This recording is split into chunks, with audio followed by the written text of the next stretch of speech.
Going to call to order the Finance Committee meeting for May the 6th, 2019. Item number 1, please. Consider approval of Finance Committee minutes of April 15th, 2019. After reviewing the minutes, are there any corrections or additions to the minutes? We have a motion. Move for approval. Second. Have a motion and a second to approve the minutes. Any discussion? Roll call, please. Evelyn Hibbs. Yes. Marlon Coleman. Yes. Wayne Johnson. Yes. Ivory Van. Yes. Derek Reed. Yes. Dan Hall. Yes. Jamie Stout. Yes. Mayor Boydston. Yes. Item number 1 passed. Item number 2, please. Consider approval of claims for all city departments April 11, 2019 through May 1, 2019. Do we have a report from the Purchasing Committee? Yes, Purchasing Committee did meet this afternoon, and we did have a few questions, and I do appreciate staff answering those questions, and I would recommend approval of those. Move for approval. Second. I have a motion and a second to approve the claims. Any discussion? Roll call, please. Evelyn Hibbs. Yes. Marlon Coleman. Yes. Wayne Johnson. Yes. Ivory Van. Yes. Derek Reed. Yes. Dan Hall. Yes. Jamie Stout. Yes. Mayor Boydston. Yes. Item number 2 passed. Item number 3, please. Receive report from staff and discuss recommended changes to the tourism contract and take other necessary action.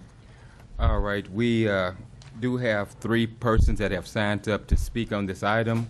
What I'm going to do first is yield the floor to Mike and Roy to make their presentation. Then we'll go to public comments, and after that, the council will make a discussion at that point. But at this time, I yield the floor to Mike and Roy. Yes, thank you, Mr. Chair. Roy and I will both discuss on this item. As you guys remember, at our council retreat on April 19th, you asked us to come to put together a memo, kind of an analysis of our current situation, what could we do better as far as a contract, and what are some other possible structures that a tourism agreement or tourism could be done under. And so that's what we've prepared, and we've have a 5-page memo that's been in your packet we sent out to you guys last week, so we won't go over that in too much detail, but we want to just give you the highlights of that. Again, the current situation is that we have a contract with the Chamber of Commerce to provide tourism services. That has been in place for since at least 2008. City Council appoints members to a committee. There are some appointed by the Chamber, and they oversee that contract. And so that's kind of where we are now, and I'll let Roy talk about some proposed changes to any contract that we may have moving forward. The first thing that I want to talk about is the state constitutional requirement that all public funds be collected and levied for the public purpose. So, when we're talking about any of the changes that are proposed tonight, I want to talk about some of the general legal concepts that under which we are operating. Now, the Attorney General's office and the courts have determined that public funds can't be turned over to private entities to operate their individual businesses. However, what municipalities can do is contract for services. And so what we can do is enter into contracts for things that would necessarily be municipal purposes, such as tourism. And in fact, there's a 1986 Attorney General's opinion which addresses just that. That opinion remains good law, and so we have utilized that in analyzing some of the processes that we're going to talk about tonight. So those contracts are lawful if we enter into a contract with a private entity for a public purpose, so long as there are certain requirements that are met. Those deal with expenditures of public funds and appropriations. Those are mandated to have some level of municipal control. Specifically, under Title 11, Section 17102, all expenditures of public money have to be approved by the governing body. The section that I just addressed requires that invoices be presented to the city and examined in a manner provided by ordinance. The ordinance also must establish some internal control structure to ensure against illegal or unauthorized payments. So, looking at our city code, we do have 4 sections that apply. I'm going to go over these, and many of you probably have not heard them before, but you'll recognize the practice that we do when we, for example, just approve claims. So under City Code 2-67, all claims of money from the city are to be itemized, verified, the date and the purpose presented, as well as all facts necessary to determine the legality of the payment. Section 2-68 requires the city manager to audit and examine each claim, and if found to be correct and legally payable, then the claim is allowed for payment. Now, you all also remember from our many discussions that under the charter, anything the city manager can do, he can delegate to a subordinate. Well, in this case, those claims are delegated to our city treasurer. Under Section 2-69, if all of the paperwork appears to support a legal claim, then a check can be made for payment. City Code 2-70 then requires the presentation and preparation of a monthly claims list to the City Council, requiring whatever information that the city manager deems necessary to fully inform the council of the claims. Now, we recognize that this is done after the fact, but the ordinance recognizes certain criteria for this and imposes upon the city manager to verify that those are correct.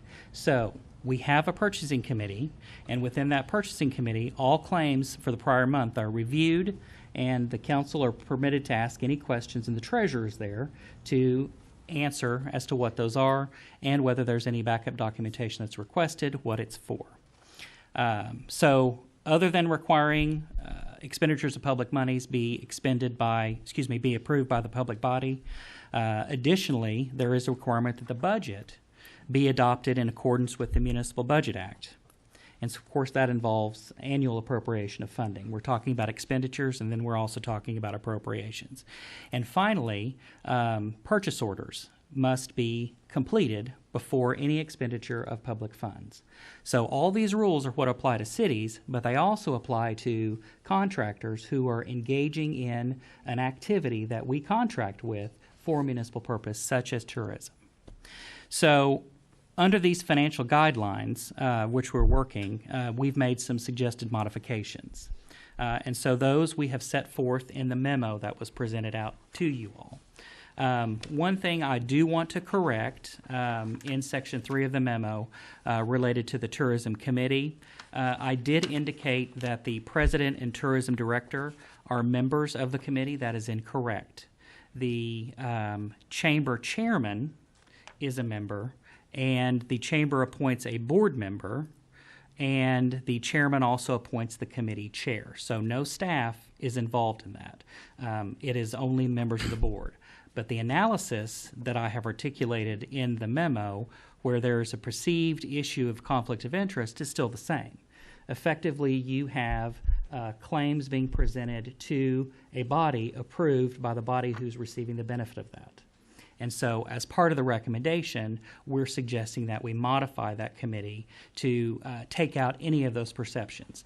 And now, I'm not saying that there was any wrongdoing at all, but when you're looking at the optics of those things, you want to make sure that you are above reproach when you're talking about dealing with city money. Many of you all know when we're talking about issues, some of you will ask me if you have a conflict of interest, and I'll tell you no, but nonetheless, you feel like you need to abstain from a vote because of the appearance of a conflict of interest. And so that's much the same discussion that I'm recommending today. So looking at the exact terms of the contract, we're suggesting to modify the proposed scope of work, to redefine it to require an annual business plan, which would be approved by the Tourism Committee, which would also incorporate destination marketing organization standards and measurables. You all may also remember that we put a copy of the 2011 DMO standards in your packet. Those are merely as a reference guide. There are a bunch of different standards that we could incorporate, but that would provide some level of measurables and deliverables to help identify the successes of the program, what's working, what's not. And of course, having an annual business plan first helps you identify what you're actually looking at. Secondly, we propose to add a requirement where the City Council approves the tourism budget as part of the city's budget process, which would satisfy the statutory requirement. Historically, what happens is the Chamber adopts a tourism budget and presents it to the city manager. City manager, of course, reviews it, but it does not actually go to the council to approve. So this would correct that. Additionally, we would have a requirement that would include monthly reporting of expenditures with backup documentation, those terms that we've talked about before, and basically enough information to determine if the item should be legally paid, which would ultimately require approval of the City Council through its normal claims process. So as of recently, we've started doing that. So that would not be a change from what has occurred probably in the last month. Finally, we would have the contract formally incorporate the city's purchasing procedures, which includes obtaining a purchase order prior to the expenditure of any money. And why that's important is that verifies that you have enough funding before you are authorized to make the purchase. As I understand it, the Chamber is doing that right now, and they're doing many of these things right now, but none of them are articulated as specifically as they should be in the contract. So that's why we're making a recommendation that those be modified. Additionally, we're recommending that funds be remitted monthly upon receipt, and we review the prior month's expenditures. We would retain the provision in the existing contract that involves segregating of the funds and accounting of all income and earnings and proceeds. That's a good provision in the contract that does not need to change. Next, we would have an annual audit of the funds with the state audit provided to the city and then ultimately to the state auditor in accordance with statutory requirements. An audit, of course, is already required by the existing contract, and that has been done for a number of years. And that has been reviewed by staff, but it has not been sent to the state auditor. Additionally, we would propose to modify the membership of the Tourism Committee to exclude those members of the Chamber and have them be ex officio members, again, to deal with the perception of a conflict of interest. This committee would have more authority to review the claims, the expenditures, approve an annual tourism plan that we're proposing, to approve the budget, and also to consent to the hiring of the tourism director. Additionally, we would add provisions which do not currently exist to require any carryover be reallocated and incorporated into an adopted budget. And then finally, we would require additional separation between the Chamber itself and tourism, which would require shared staff to have delineated duties, a record of activities, and maintain a separate website. And from conversations with staff from the Chamber, it appears that they are already taking those steps to more separate tourism from the Chamber's activities. So with that, I think I'll turn it back over to Mike to talk about the last thing that we've got. Right, so those would be sort of changes that we've heard from looking at basically the analysis from things that are in the contract now that we can do better, from things that we've looked at from the Attorney General's opinion, and from feedback that we've gotten from the City Council. So regardless of of what structure we use moving forward with tourism, we would kind of incorporate those changes. So the second question is, what sort of structure? And so we could incorporate, we've got three options that are listed in the memo. And so the first one is just to take the changes that Roy's outlined and keep the structure that we have in place. We have a committee that you all have appointed to oversee tourism. And some of those would be so structural that it would probably require a major change. That committee is part of an existing contract. So regardless, we could negotiate a contract similar to what Roy's described with our existing contractor, and that would be a way to address all the issues. Roy was going to talk about the second option. The second option is the transfer of tourism to a public trust. This was one of the things that has been presented by several different individuals, and there are some good reasons for doing this. One, it lessens the burden of the city and transfers the management of tourism operations to a trust.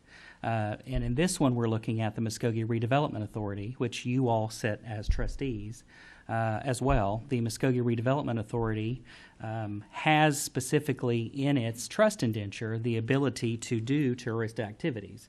So it wouldn't be that far-fetched to have the funds that are used to fund tourism be transferred to the Redevelopment Authority. The redevelopment authority, of course, would have the option to contract with a third party, such as the chamber, and that's what we're proposing in this option. And why that would be useful is those requirements that I went through with the city ordinance, with the expenditure rules, and the Municipal Budget Act. Those are not required for public trusts. Public trusts have much more freedom to operate in a way that benefits them and makes their operations more efficient. Now, you still do have public accountability rules, and so you do have to have a budget, but the form is up to the trust. You do have to have financial accounting procedures, but those too are up to the trust, and so long as they are reasonably assured to provide appropriate review of claims, expenditures, budgeting, those types of things, those are going to be acceptable to do.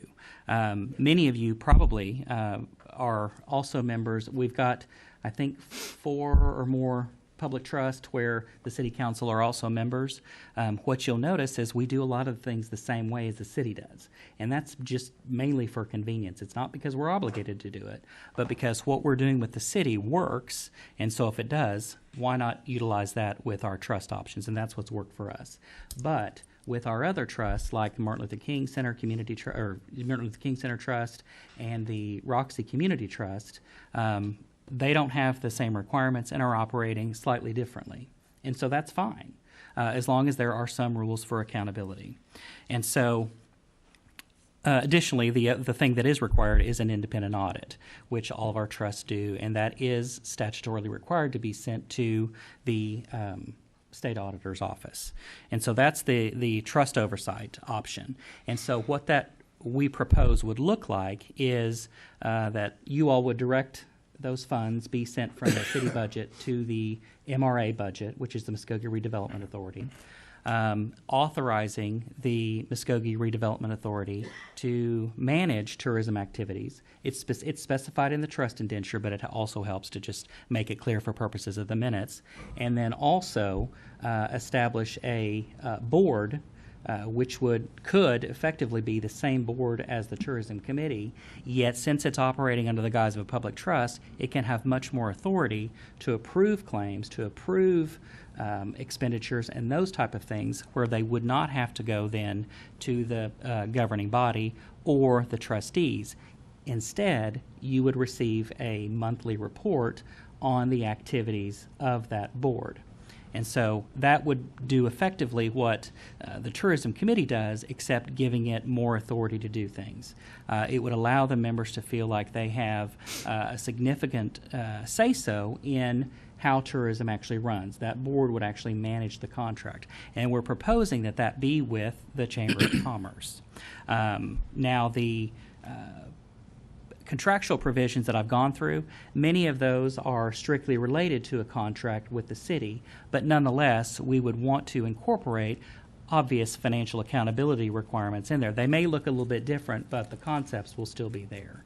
And then for the final recommendation, I'll turn it back over to Mr. Miller. Yes, thank you, Roy. The final one is, when we looked around a lot of different communities, they do it basically, tourism as an in-house function. They hire city employees to do the work.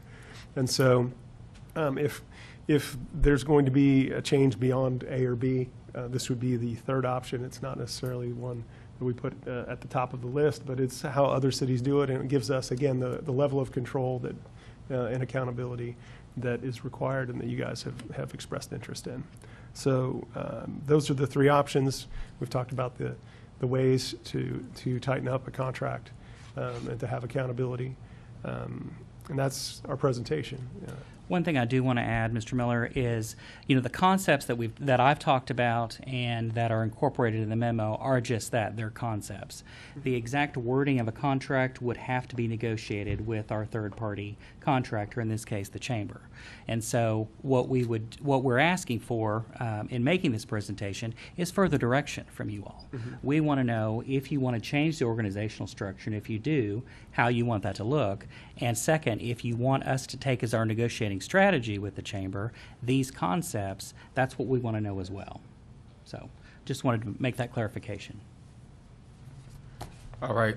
Once again, thank you. At this time, what we'll do is we'll go to the public comments, and at that point, we'll yield it back to the council for final directions to staff on how to resolve this issue. So calling first, and I would need your name and address. It's Ms. Joy Sloan. You have 5 minutes to discuss this item. Name and address, please.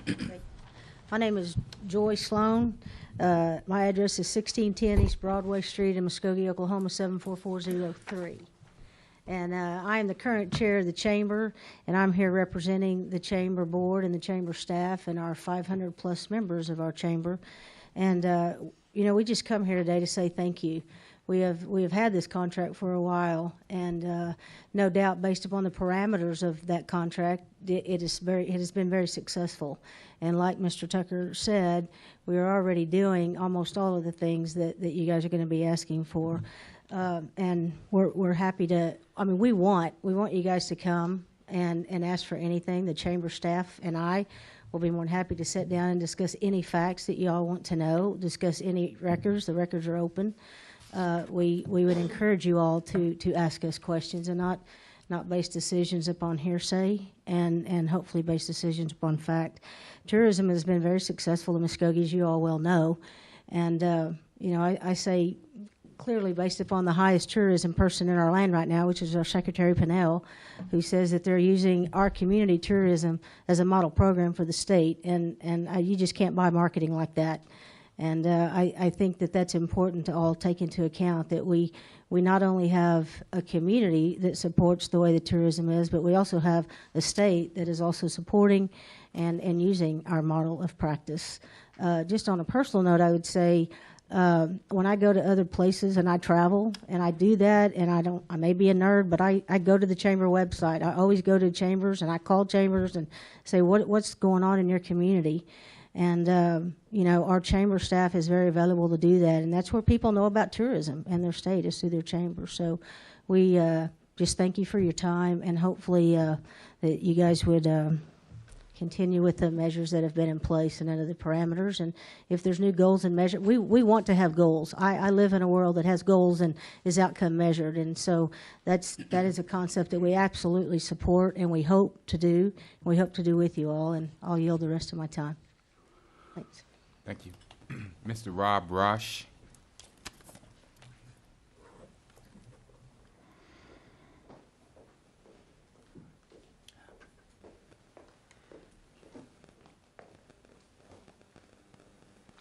Hello, my name is Rob Rosh. I live at 101 South Country Club Road, apartment G1. Before I get started, I'd like to present some packets of some information I'm going to refer to during my presentation to City Council, if that's okay.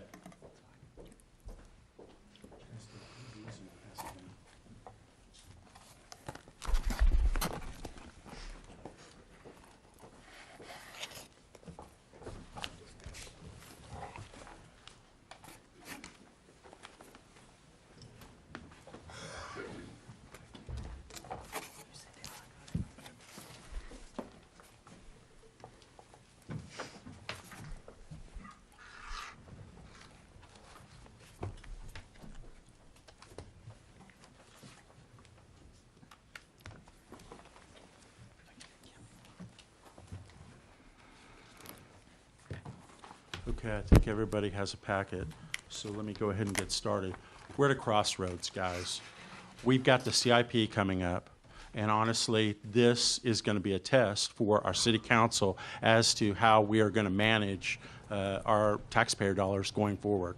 I think that depending on the decision that we make in the coming weeks about the chamber contract is also going to be reflective of how the Muskogee citizens are going to view how we're going to handle the CIP. It's also going to probably come up as an issue going forward in the campaign elections in the February of next year. So we need to really treat this with a close eye. And so that's what I want to visit with you about. You know, first of all, it's good practice if we recompete this contract. So the chamber can bid on it, and that's really what I want to ask today is let's recompete it as a fourth option. I think there is an assumption under all three options that the chamber is going to be the awardee under whatever permutation that we have going forward. And I would propose that there be a fourth option, that the chamber bid on it, but outside bidders. Let's look at to make sure we're getting the best deal for our taxpayers. So let me talk to you about why I think that there should be other bidders, because the chamber has some problems with their contract. First of all, I don't know if you know, but currently the chamber is under investigation by the state auditor for a lot of problems that they've got with their accounting and reporting. A lot of the things that City Attorney Lloyd Tucker just mentioned as part of the modifications have come out of the initial findings of the state auditor's findings.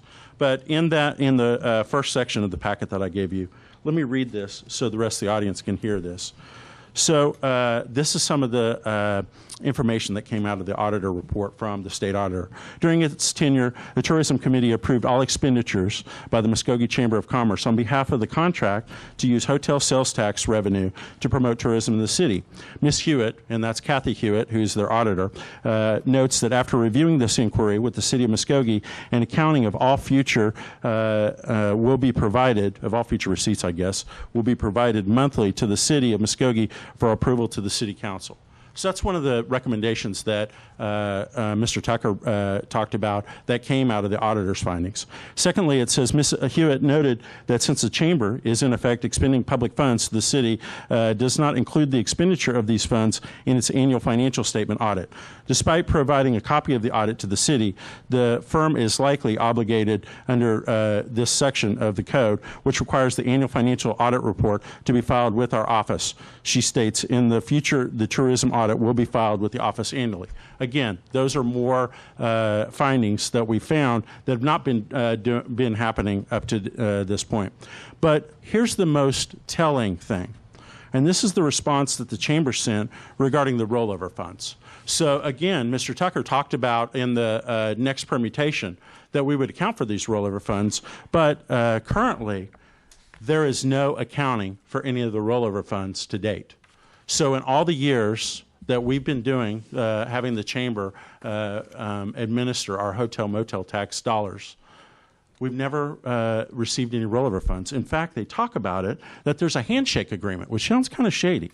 It says the former city manager, Greg Buckley, and the chamber president then, Treasurer McKenzie, made an agreement that any excess funds at the end of one fiscal year would be held over and saved for large special projects. The purpose was to create a fund that could be utilized for unexpected and potentially expensive projects that arose that were important to tourism.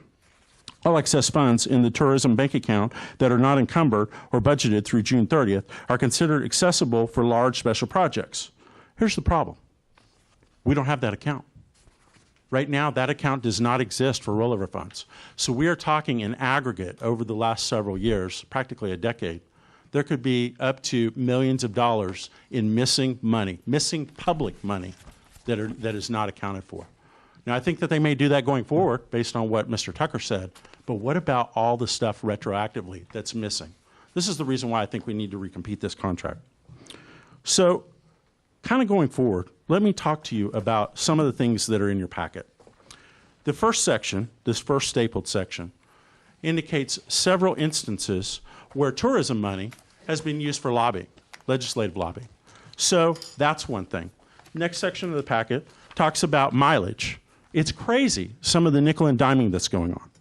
Next session is they're sponsoring their own stuff, like glasses for the chamber banquet, things like that. Mr. Rosh, I'm sorry to interrupt you, but your 5 minutes has expired at this point. Thank you very much. I think that the evidence is clear that in the packet that we need to recompete this contract. Thank you. Our next public speaker will be Mr. Mark Hughes.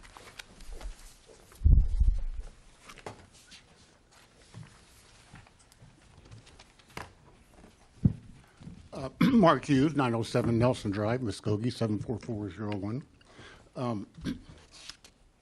This is the first time I've heard Rush's presentation, but I'm wondering why, after 10 years, do we seem to be so dedicated to the Chamber of Commerce?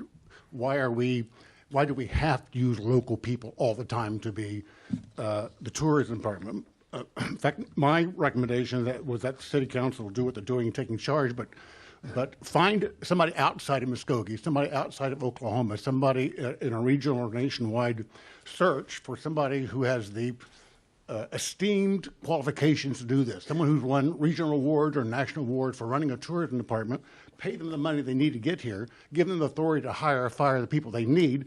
No one says that local people have to be employed by the tourism committee, tourism department. The tourism department exists to promote tourism for Muskogee, not to provide employment for local people. The most qualified people are the ones who should be employed. And my other concern is that I'm asking a question. In 2017, was the chamber able to give money to the tourism department out of their own funds?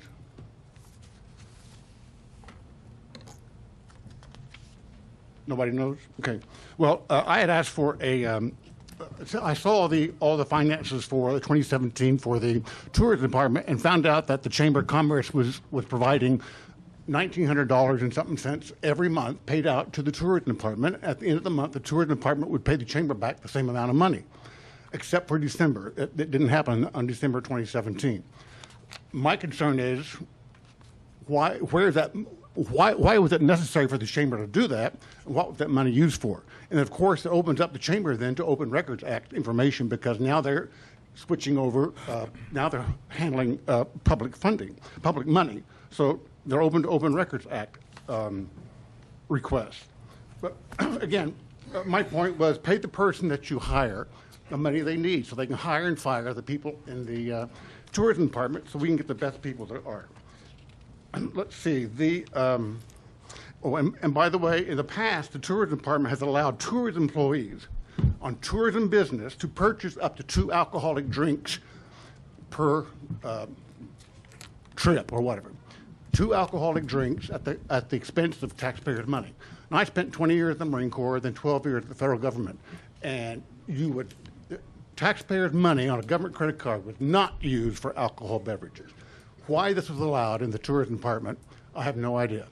I don't know if it still exists today. But that just tells you the lack of control and the lack of internal controls that the Chamber of Commerce and the tourism department has had on the people running the tourism department. That's why I'm extremely concerned that even with all this internal stuff here, you have the same people who are now being overtly supervised by the city council. Rebid the contract. Let's have some competition, because isn't that what we're supposed to be doing, having competition, get the best contract that Muskogee has? What is it about Muskogee that we have to have the Chamber of Commerce do the tourism contract? Let's see if I had anything else. So I asked the city council to strongly consider the recommendation of hiring somebody from outside of Oklahoma.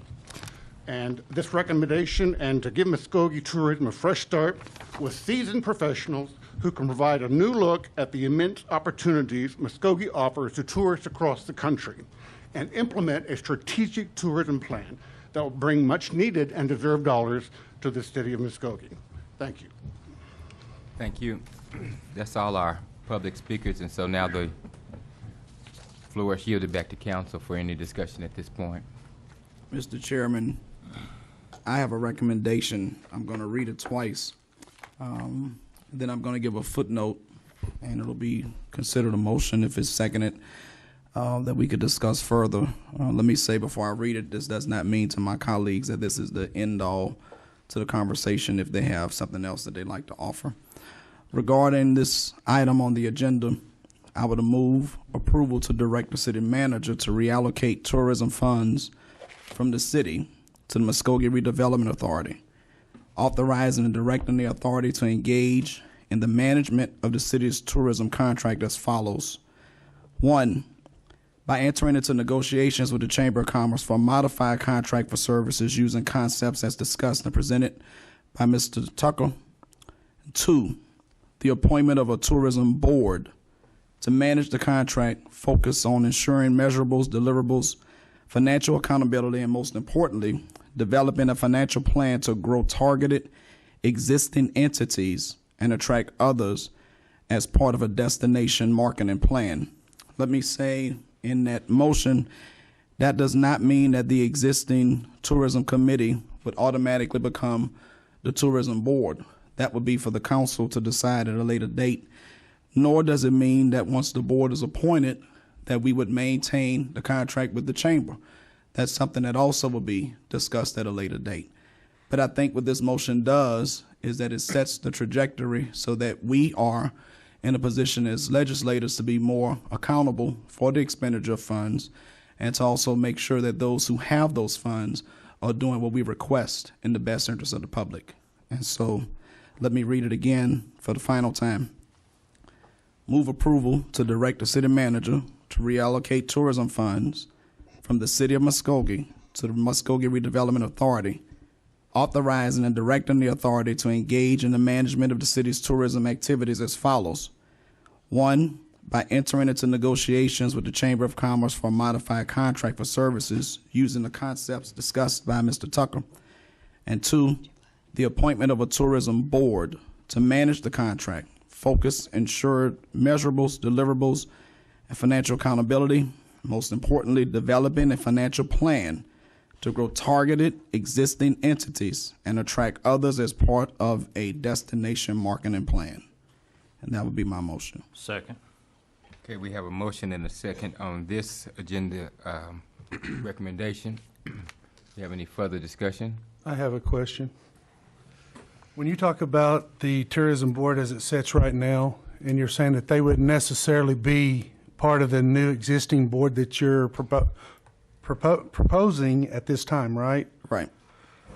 So what would that actually look like then? Would you weigh everybody that's on the current tourism board and see if they have any tourism background? Because I think there's about 4 or 5 people on there that have excessive tourism backgrounds. Would you just kick them to the curb and start putting on there who you want to put on there? How would that look? I think what the council needs to do in its prudence is examine all of those individuals, as you've stated, to be certain that their experience is what we need to be on the tourism board, and that we individually will have an appointment, 9 members to be on their board. They may be those individuals, they may not be, based on whatever those experiences are that we as councils deem as necessary for tourism. Okay. And I'm assuming that when we go in this, there'll be some accountability put in with the contract and all that kind of stuff. But I'm kind of leery about some things here, because you know how I am about contracting and recontracting and everything like that. If you don't know that, you haven't been to any city council meetings. I like rules and I like oversight of things.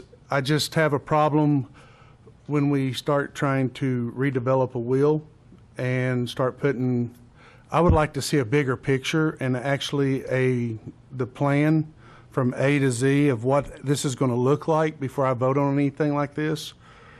Other than some of the stuff that was brought up tonight, and I've got to look it over to see the factual part of it because it was just thrown at me. I hate 15-minute lectures, because that means you can say whatever you want to say, and I don't get to know what the facts are. And I get to sit up here and listen to them until I get to read them and dig around in them. But I would really like to look at how this is actually going to play out. So is this something that we're going to bring back next Monday night to look at, or is this something that we're going to postpone for a week or two and look at? How long is this going to take? Do we know?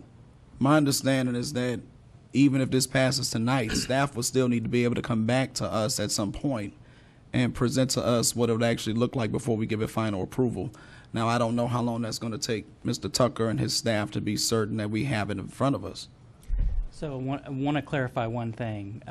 If, based on your motion, if it passes, it'll transfer everything to the Muskogee Redevelopment Authority. So you all will be deciding it, but you won't be deciding it as the City Council. You'll be deciding it as the trustees of the Muskogee Redevelopment Authority. So what would be, this is in committee, so it will be on the agenda for Monday, but it'll be in the form of the motion whatever motion you all make. I guess what I'm getting at is, when we had Global Spectrum, or whatever it was called, over here running our Civic Center, we had city, not so much the city council, but we had the city kind of looking at the plans. When they call, say, we're going to put on those little, what was those guys that was over there, the little singing group, the little kids group that was over there? We had them, and we had to vote. Yeah, those guys. They were like, well, we want those guys, but we don't want this stuff. We want this stuff. I don't have the expertise to do that. I mean, I'm a police officer. I don't run around and tell you that you need to get Chris Stapleton up here to sing or anything like that, even though I'd like for him to, but no. Those things right there are for someone with expertise, not, and that's what I want to know. I want to see that before we vote on putting it in to the trust. I want to see what that looks like before we vote on that. I'm not all anxious to jump around and say, hey, let's just do this. I want to see what it looks like before I vote on it tonight. That's the way I'm looking at it. I just think that there needs to be a little bit more time spent looking at something other than just voting on it and moving it around and putting it in the trust already. I may not like that idea. After I get there, then it's already a done deal. All we're voting on It's putting it in a trust. No, correct me if I'm wrong here, Roy. All we're voting on right now is to allow staff to put together and bring back something to us where we will be able to move forward with this. So this is setting us in motion where we will be able to move forward with this. And it is setting a change as far as the funding, where it will be moving it into the redevelopment authority as far as the funding. And we'll be overseeing it. Yes. I'm not ready for that. I mean, y'all may be, but I'm not at this time. I want to see what that looks like before we just put it in there. I mean, I was going to say, look at our options of bringing it back in-house and combining it with our, like the PR, because it's all kind of seems to coincide with each other as selling Muskogee. And so that's what, that was one of my suggestions was going to be about looking at bringing it back in-house to see what we could do there. We won't have all the answers until we authorize staff to look at and to start negotiations at looking at something. Well, I think I lost your question, but I think I know where you're getting. What the council is going to, based on Councilor Coleman's motion, what will happen is it will transfer the funding to the Muskogee redevelopment. Now, of course, the city council will have to approve that as part of the budget, and the Muskogee Redevelopment Authority will have to approve it as part of their budget. And then the additional direction from the council to the trust will be that the trust enter into those negotiations, develop the process under the guidelines that are contained in the motion. But once that's done, then it would be the trust who would make that approval, not the city council. Now, the city council always has oversight as the beneficiary of the trust. And so at any point, you can decide you don't want it to go to the trust and move the money back. I mean, that's not an issue, or withdraw the authority to negotiate. But this step, if what Councilor Coleman's motion, if the motion he's made passes, that will transfer the money with some additional steps such as council adoption of the budget and MRA, and will direct staff of the Muskogee Redevelopment Authority, which is most of the staff here anyway, to put together that plan and bring it forward for the trust itself to adopt. So I think, Councilor Hall, what your concern is transferring all that and giving that authority to the redevelopment authority at that point. You don't want to transfer it over until you know what that looks like. Right. Is that, okay. Could we make a motion to table till next Monday so we can look over the documents that were provided tonight? We've got a motion on the floor. I think was your motion seconded? Yes. Okay, so there's a motion and a second. This will be on the agenda next Monday anyway, because we're only talking about it in committee. And so at that time, you have two options. One, you can make a substitute motion to the motion that's already been made, or you can discuss it at the next meeting, because we'll have this hearing again on Monday. Because we could pull it off the consent agenda. Assuming it's unanimous. Right. Because it may not be unanimous based on the discussion. So at which point it'll be discussed anyway. Does that make sense? Yes. Okay. Like I said, I just like to have them a little bit more time to look at some things that we've got tonight and some other things. I just like to have some more time. Mr. Tucker, let me address what Council Hall just said based on one of your comments. The plan would still come back before us as an authority. Yes, as the authority, not the city council. Okay. So what does that do to the chamber running our stuff right now when we do this? When we're negotiating a contract? Until the city council makes a determination to cancel that contract, it would continue to operate under what we've done now, which is make some modified procedures, but we need to incorporate those into an agreement. So nothing would change until that agreement was made with the redevelopment authority, unless you all decided to cancel that contract, which you can do with 30 days notice at any point. Okay. And like I said, y'all know my fear about these outside contracts and everything like that and changing stuff around. We just went through that with the baseball field, the hat box, and we just went through that with our civic center. I wasn't all for that. I'm telling you right now, everybody that was here knows that I argued against it wholeheartedly, and I lost those votes too. I'm not against losing. The whole point is that what I won in the end, they both gone. Thank y'all very much. My whole point here is I just want to caution, make sure we're just not putting the horse out there behind the cart and the cart's running down the hill. And we're looking at, again, trying to catch up with everything and not having overspending things. Every time we go outside and outsource things to outside of our area, we end up spending hundreds of thousands of dollars, even millions of dollars that this city doesn't have. Nobody really cares about what happens in Muskogee except those people here in Muskogee. And that's why they got us up here elected, because they hope that we have their benefit in hand when we vote on these things. And I'm just really against changing a lot of things without reading over them now. And those two contracts, we kind of jumped into them. We didn't read over them a whole lot. I mean, we did, but we probably should have contacted a few more cities before we entered into those contracts to see how you get out of them, because it cost us a lot of money. I'm just want to do my due diligence here and make sure that we're where we need to be on this before we just vote on it. That's all I'm saying. Of course, Council Hall, contractually, if the tourism board were to make a recommendation on outsourcing, that would have to come back to the authority and then the council for approval in any case. So, and I agree, it should be vetted if that comes to that point at that time. Okay. Additional comments?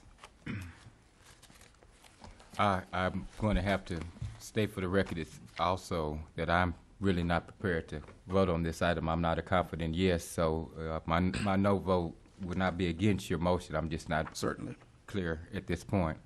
But we do have a motion and a second on the floor at this time. So if we don't have any further discussion, one more time. Roll call, please. Evelyn Hibbs. Yes. Marlon Coleman. Yes. Wayne Johnson. Yes. Ivory Van. No. Derek Reed. No. Dan Hall. No. Jamie Stout. No. Mayor Boydston. Yes.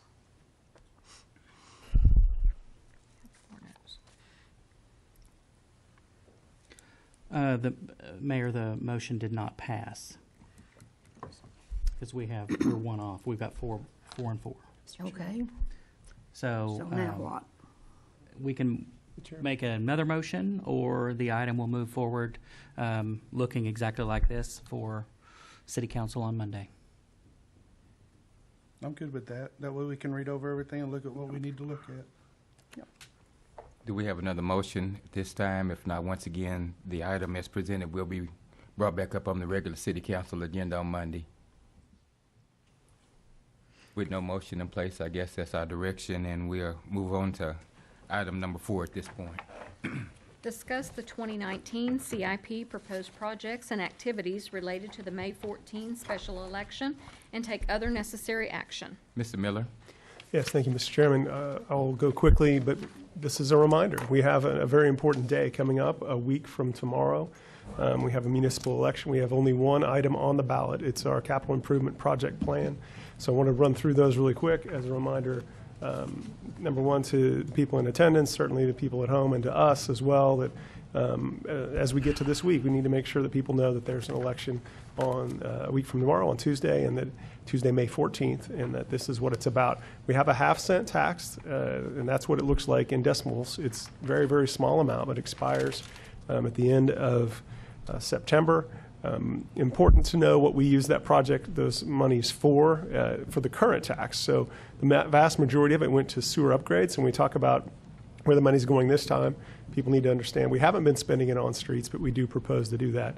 And the last time around, we used a big portion to build the Martin Luther King Center, and that's been a big asset to our community, and it's a way for us to invest in our community. Just a reminder again, the largest portion of the tax went to the Cootie Creek Sanitary Sewer Improvement mandated by the state. We had to go do these things. But we've got other funding now that are taking care of that. We talked about that actually in our purchasing committee, and we'll talk about it here later in this finance committee meeting about some of the projects that we've got going on. So we don't have to spend this money on the sewer improvements. We also, of course, had public safety and several other items, including the King Center, as part of the 2014 CIP. So the council has called the special election for May 14th, and they've asked to use the money in this way, the same tax, again, to keep the tax rate the same, but to prioritize streets, but still have other projects that are important for us to invest in the community for the remainder. And so there's two ballot propositions. Those two questions total would generate about $18 million worth of tax over 6 years. And so question one is just related to streets. You see what it would generate over those 6 years. And a very important thing that I don't know we've ever had as a city vote, and I don't know of any other city that has had this as well. Basically, a dollar for dollar. If we're willing to tax ourselves for streets, the City of Muskogee Foundation will chip in another dollar. So if we get $1 worth of money to fix streets, we'll actually have two if Proposition 1 passes. That's $24 million for streets over the next 6 years. To put that in comparison, here's what our annual budget is. It's about $2 million a year right now, and the state does about $320,000. So what we found is that every city that wants to do streets, they've got to do it themselves in Oklahoma. I mean, we get what we pay for on streets. So we looked at how do other cities fund their streets. That column, that second column that says CL miles, that says center lane miles. It's the miles of road in your city. And then the column that says dollars per center lane mile, that says how much do you spend per mile you have. It's something you can compare across cities of different populations. Broken Arrow spends 12 times as much as we do per mile of street. And so do they have better streets than us? Yes, they do. So this is our opportunity as citizens to try and improve that. If this tax passes, we would basically triple our street budget. And so here's what that would do. Proposition 1, again, is a sales tax renewal. This half cent is something that we're already paying. But we know that with streets, we get what we pay for. We can only buy a certain amount of concrete and a certain amount of asphalt. And this will, over 6 years, this would repair 100 miles of residential streets that we can't really get to. And please don't forget that if we vote yes, we get a dollar for dollar match. If we don't vote yes, we don't get a dollar from the tax. We don't get a dollar for the match. Proposition 2, there's a whole lot of projects, and we've got handouts up front for anybody, council members, citizens, to try and find out more about what's in project question 2. There's several things. The biggest thing is, do we want to invest in our community? Other communities, Tulsa has their vision projects. Oklahoma City has their MAPS projects. They look at a way to invest in their community, and the city council has brought these forward as priorities for us to invest in. Parks and quality of life are high priorities. Public safety, capital improvements for public safety are high priority items. Taking care of the buildings we have, the Roxy Theater and our other city buildings. We have money there to help encourage the port and their industrial recruitment efforts to try and bring jobs and retain good paying jobs here. There's a whole lot on here. I've talked to different people, and usually people will look at the whole list and they'll find something on there that they don't like. And what I always encourage people to say is there's probably things on there that you do like. We're a community, and so when we look at Proposition 2, remember it's a sales tax renewal. It's a community. We use community input to figure out how to invest in our city, and we have a great opportunity for public safety improvements for our policemen, our firemen, and our 911 center that we might not be otherwise able to do. 3 quick takeaways for the overall vote. Remember, it's a sales tax renewal. It's the same tax we're already paying, but we get to pick where it goes this time. And so we prioritize streets. If we vote on Proposition 1 for streets, we'll either have $24 million of new money for streets or we'll have $0 new dollars. And Proposition 2 on our community investment, we'll either have $6 million or no additional money for those important capital improvements for our city. Again, important, special election, May 14th, polls are open 7 a.m. to 7 p.m. We'll encourage our citizens to, number one, know that there is a vote. Number two, know what's on the ballot. If they have questions, certainly address them to the city council, to city staff, and we're happy to help educate voters as that special day approaches. Thank you for the discussion. Any comments from council? Mr. Chair, I'd like staff, just for the benefit of those listening in the audience and on the television, to hear more about the police technology, the fire equipment, and the emergency 911 services that are going to benefit from the CIP. Sure, absolutely. Police technology is changing all the time. This last year, when we get to our budget, I'll talk more about it. We bought something called a crime scene scanner. We're the second organization in the state to have one. It's important for us to be able to be on the cutting edge of technology and help solve crimes. It can help with our body cameras, that those have been a huge success for us over the years, helping document what's happening when our police interact with our citizens. And for good or bad, we know what happened, and that's important. And so as new technology comes along for law enforcement, that's important. For fire, there's some very important equipment that we don't have, but we need to have. They're called extractors. They help extract smoke after a fire from the firemen, from their gear, from their bunker gear. When homes are burning, all kinds of stuff that you don't want to burn are getting in the smoke and getting in the air, and so they have that can settle into their clothing. So a lot of studies have shown that they need special kinds of machinery and equipment to wash those. That's important for us. We also have needs for updating one of our fire stations. So this money can help contribute to that, as well as the money we're putting aside in our capital budget plan. 911 Center has aging technology as far as the infrastructure for when you call 911 to get an emergency responder. We've documented somewhat over the years. The 911 centers across the state are poorly funded and are not doing particularly well.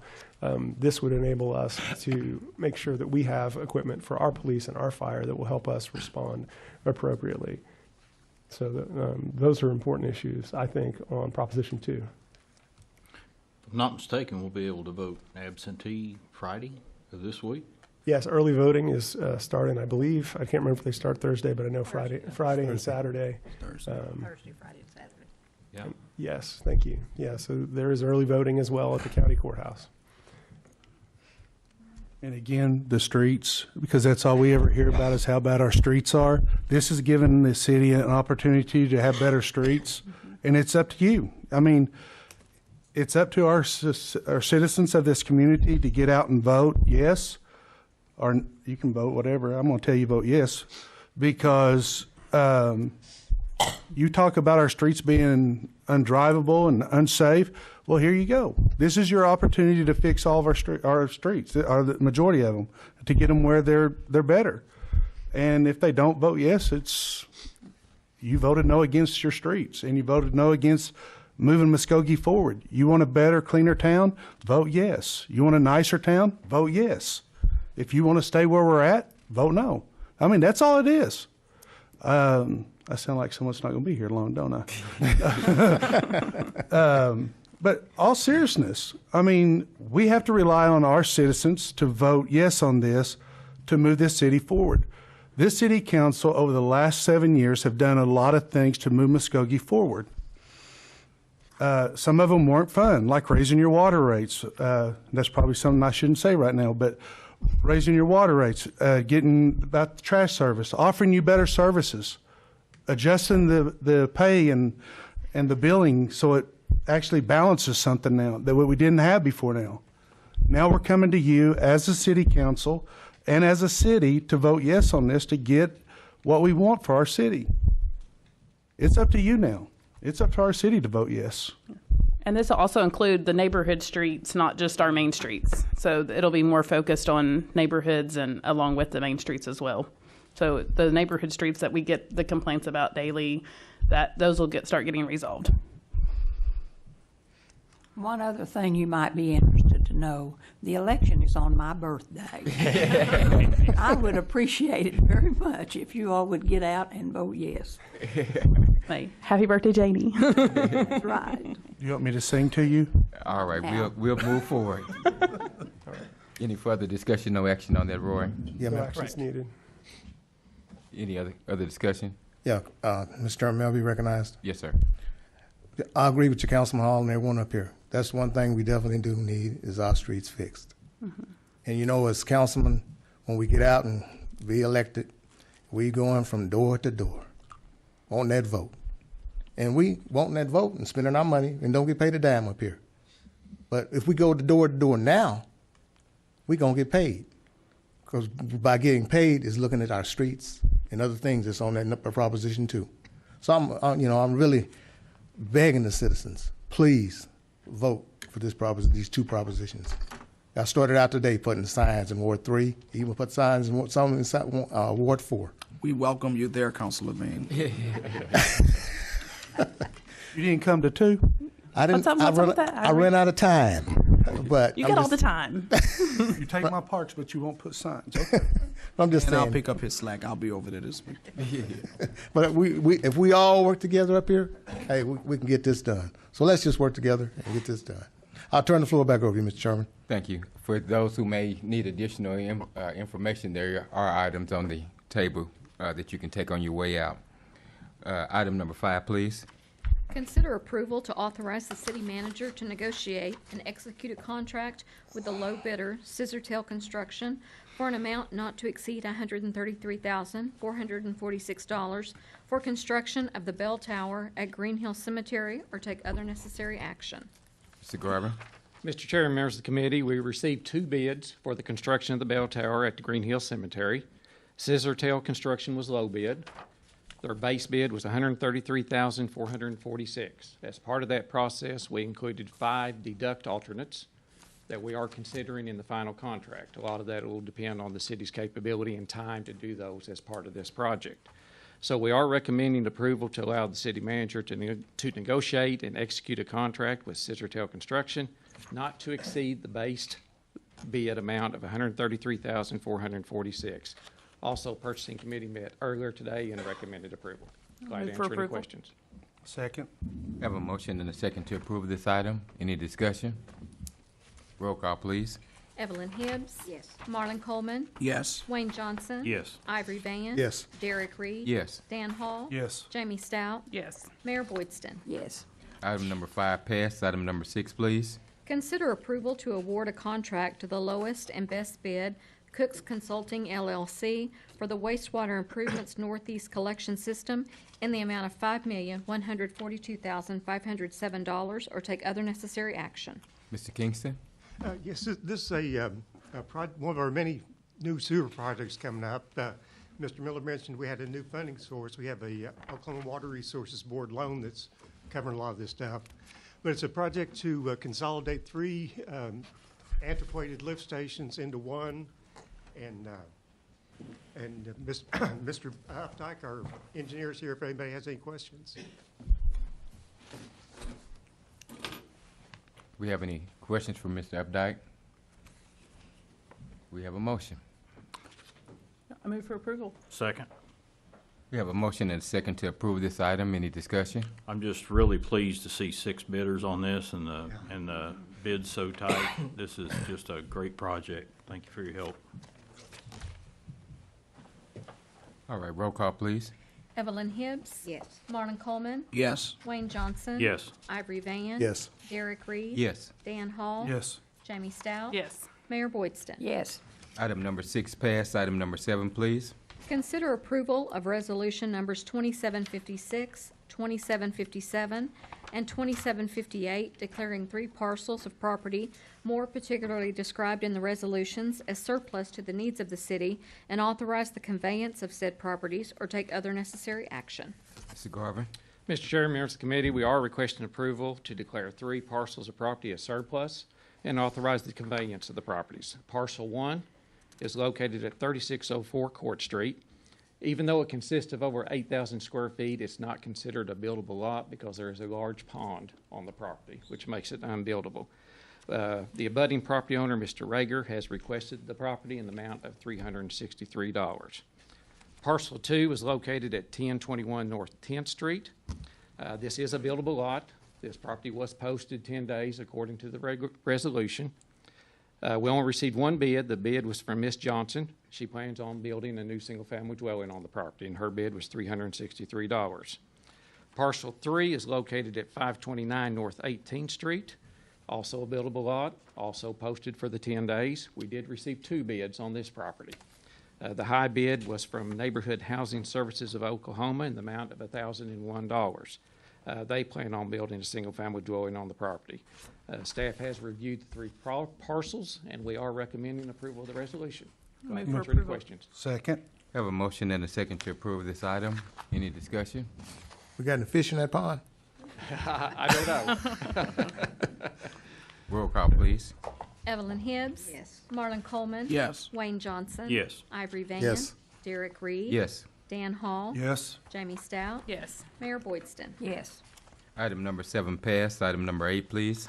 Consider approval of resolution number 2759, declaring certain items of personal property presently in the possession of the city of Muskogee to be surplus to the needs of the city of Muskogee, and authorize the city manager to offer for sale or dispose of the same, all as per the attached list, or take other necessary action. Mr. Miller? Yes, members of the committee and chairman, you see before you a list of things that we have, for lack of a better term, put through the ringer.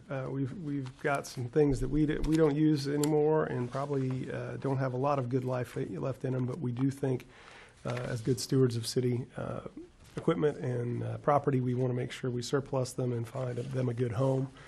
We do request approval, and I'll be happy to ask any question or answer any questions. Move for approval. Second. Have a motion and a second to approve this item. Any discussion? Roll call, please. Evelyn Hibbs. Yes. Marlon Coleman. Yes. Wayne Johnson. Yes. Ivory Van. Yes. Derek Reed. Yes. Dan Hall. Yes. Jamie Stout. Yes. Mayor Boydston. Yes. Item number 8 passed. Item number 9, please.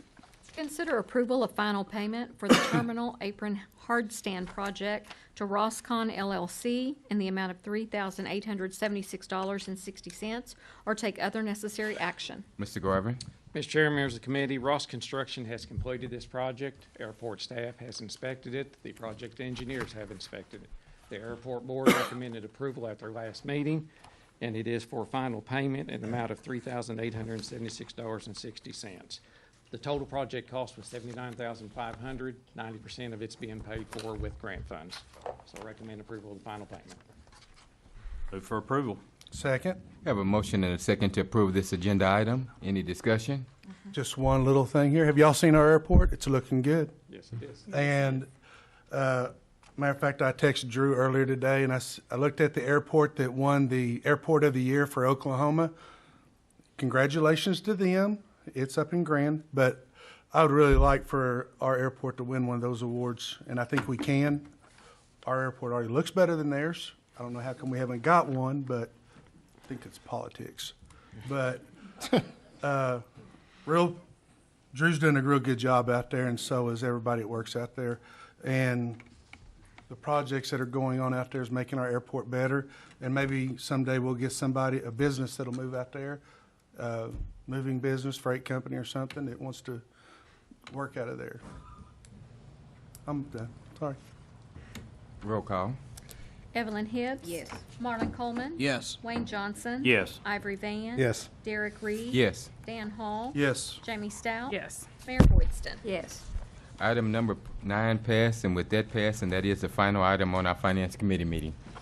I'll now go ahead and call the Public Works Committee for May the 6th to order. Item number 1. Consider approval of Public Works Committee minutes of April 15th, 2019. We've all had time to review the minutes. Any questions? Do I have a motion? Move for approval. Second. Got a motion and a second. Roll call. Evelyn Hibbs. Yes. Marlon Coleman. Yes. Wayne Johnson. Yes. Ivory Van. Yes. Derek Reed. Yes. Dan Hall. Yes. Jamie Stout. Yes. Mayor Boydston. Yes. Item number 1 passes. Item number 2. Consider the acceptance of the applicant's request, Gail and Patricia Lee, to withdraw their preliminary plat of Plantation Acres consisting of 9 lots on 16.16 acres that had previously been approved by the Planning Commission on February the 19th, 2019, or take other necessary action. Ms. Callahan. Thank you, Chair, committee members. They'll bring it up, but in the meantime, we'll just wing it. What this request is to withdraw the initial preliminary plat that had been approved, and it was just the preliminary only. The applicants, and it's just to kind of clarify and clean up some history in the books where it's ever researched on the 2 different subdivisions. It was Plantation Acres. It was 9 lots on the 16.16 acres. And because they could not get a hold of their surveyor to complete the final plat process, which they needed to do in order to sell the property along Country Club, and they didn't want to lose that sale, they proceeded to hire another surveyor, and that will be the next agenda item. But we are requesting that the initial preliminary plat of Plantation Acres of the 9 lots is withdrawn. Move for approval. Second. Okay, got a motion and a second to withdraw that. Any other questions? Roll call. Evelyn Hibbs. Yes. Marlon Coleman. Yes. Wayne Johnson. Yes. Ivory Van. Yes. Derek Reed. Yes. Dan Hall. Yes. Jamie Stout. Yes. Mayor Boydston. Yes. Item number 2 passes. Item number 3.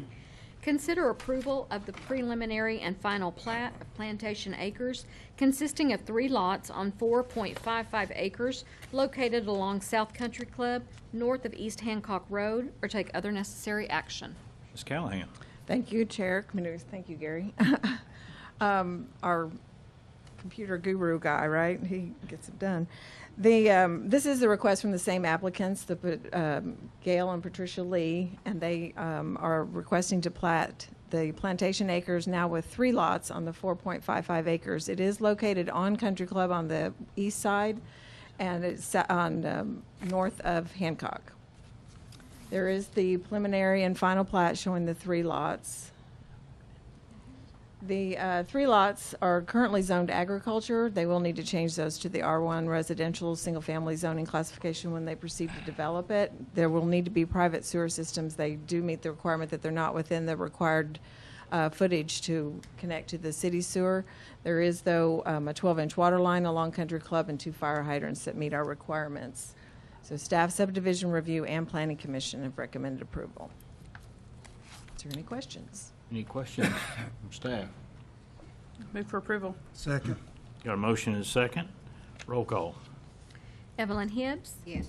Marlon Coleman. Yes. Wayne Johnson. Yes. Ivory Van. Yes. Derek Reed. Yes. Dan Hall. Yes. Jamie Stout. Yes. Mayor Boydston. Yes. Item number 3 passes. Item number 4. Consider approval of the preliminary and final plat of Cobblestone Estates 3, consisting of 1 lot on .41 acres located on Coldwater Creek Drive and the Cobblestone Golf Course driving range, or take other necessary action. Ms. Callahan again. Mr. Chair, committee members, this is a request from Steve and Julia Medlin. They are asking to plat 1 lot on .41 acres and it'll need to be Cobblestone Estates 3. And it's located there in the Cobblestone Golf Course along the Coldwater Creek. Here's the preliminary plat. And then this identifies where the lot is in reference to the driving ranges to the east of the property. We're not sure why it wasn't platted in the initial subdivision of Cobblestone or all of that area out there, except that it went through many changes and a lot of different owners had different ideas on how to plat it. But the property is zoned PUD, and this would make the requirements as it doesn't increase the density of the PUD development. Staff, subdivision review, and planning commission recommend approval. Do I have a motion? Move for approval. Second. Got a motion and a second. Any other questions for staff? Roll call. Evelyn Hibbs. Yes. Marlon Coleman. Yes. Wayne Johnson. Yes. Ivory Van. Yes. Derek Reed. Yes. Dan Hall. Yes. Jamie Stout. Yes. Mayor Boydston. Yes. Item number 4 passes. Item number 5. Consider approval of request for an honorary street name from Dean's Chapel Baptist Church designating a portion of Maryland Street between South Junction Avenue and South 24th Street as Reverend Don E. Dumas Avenue, or take other necessary action. Mr. Kingston? Yes, this is I was about a 2-block section, I believe, of Maryland, and they wanted to get the honorary naming of the Reverend of the church, and to my understanding, everything is in order and recommend approval. Move for approval. Second.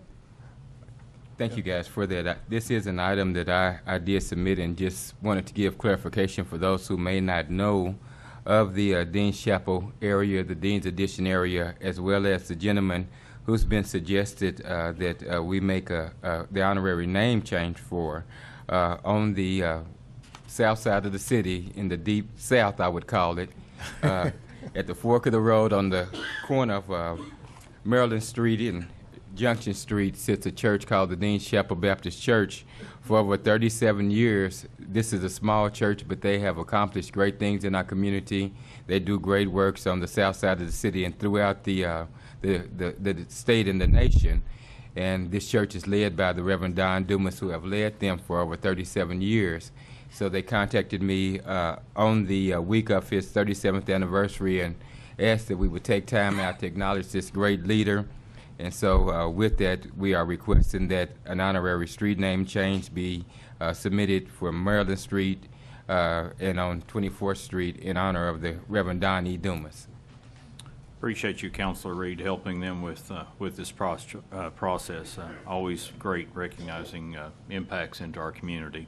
I got a motion and a second. Any other comments from committee or questions for staff? Roll call. Evelyn Hibbs. Yes. Marlon Coleman. Yes. Wayne Johnson. Yes. Ivory Van. Yes. Derek Reed. Yes. Dan Hall. Yes. Jamie Stout. Mayor Boydston. Yes. Item number 5 passes. Item number 6. Wayne, I'm sorry. I just wanted to thank some of the deacons and trustees. I forgot to acknowledge them for coming over to support this item as well. They're representing their church family. A lot of them had different events with their family members as far as graduation and so forth, but these are some of the deacons from the church. Appreciate y'all coming out tonight. Item number 5 passes. Item number 6. Consider the appointment of Tim Wheeler to the Muskogee City County Port Authority to fill the unexpired term of Toby Ledbetter beginning May 6, 2019 and ending on August 31, 2020, or take other necessary action. Councilor Hall? Timmy Wheeler is a good friend of mine, known him for a long time. He part of Wheeler Metals. Timmy's really, Mr. Wheeler's trying to get him more involved in our city and be more involved on committees, and was very excited when I asked him if he would like to be on the Porta Board. And even though Miss Ledbetter left us, and I'm sure she didn't want to leave, but she had to. So sorry that she stepped off, but we got Timmy on here, and I hope y'all accept it. I move for approval. A second. Got a motion and a second. Any comments from committee members? Yes, Ms. Johnson, may I be recognized? Yes. Yes, Ms. I appointed Ms. Ledbetter in 2016. And Ms. Ledbetter, I commend her for being on the board for 2 years. She moved, she still lives here in Muskogee, but she works out of Tulsa, and that's why she had to get off of it. And me and Councilman Hall, we have talked about this situation, and he knows how I feel. Mr. Wheeler, I believe he'll do an excellent job. But the problem that I have is that still, when Ms. Ledbetter leaves, you still don't have a person of color on the Port Authority Board. And after we appoint Mr. Wheeler, the county has, I think, 3 to 4 appointments. I couldn't pull my internet up on my phone, but I had it down just a while ago. And I'm going to go and I'm going to appeal to them to try to put a minority on that Port Authority Board. Also, in September, up here, we have 2 city councilmen that has appointments. And I hope one of your city councilmen up here will appoint a minority on that board, because that's one board here in the city of Muskogee, over 40,000 people that we represent up here. We don't have one person of color on the Port Authority Board. And I've talked to Mr. Robertson about this, and I talked to him another day, and I told him I wasn't going to mention it tonight, but it's on my heart, because I want to see people treated fairly all over the city. And Councilman Hall, like I said, I'm glad you put Mr. Wheeler on there. And me and Councilman Hall, we have no bitterness toward each other, but I just want to see things done right. So, like I said, I am going to the county, and I'm still going to stay up here on this city and try to get somebody to appoint a minority, on a person of color, on the Port Authority Board. So I would turn the floor back over to you, Mr. Chairman, and thank you again, Mr. Hall, for understanding. Any other comments by committee? Roll call. Evelyn Hibbs. Yes. Marlon Coleman. Yes. Wayne Johnson. Yes. Ivory Van. Yes. Derek Reed. Yes. Dan Hall. Yes. Jamie Stout. Yes. Mayor Boydston. Yes. Item number 6 passes. Item number 7, please. Consider the appointment of Paige Fricks to the Planning and Zoning Commission to serve a 3-year term beginning May 13, 2019, and ending on April 30, 2022, or take other necessary action. Councilor Stout. Yes.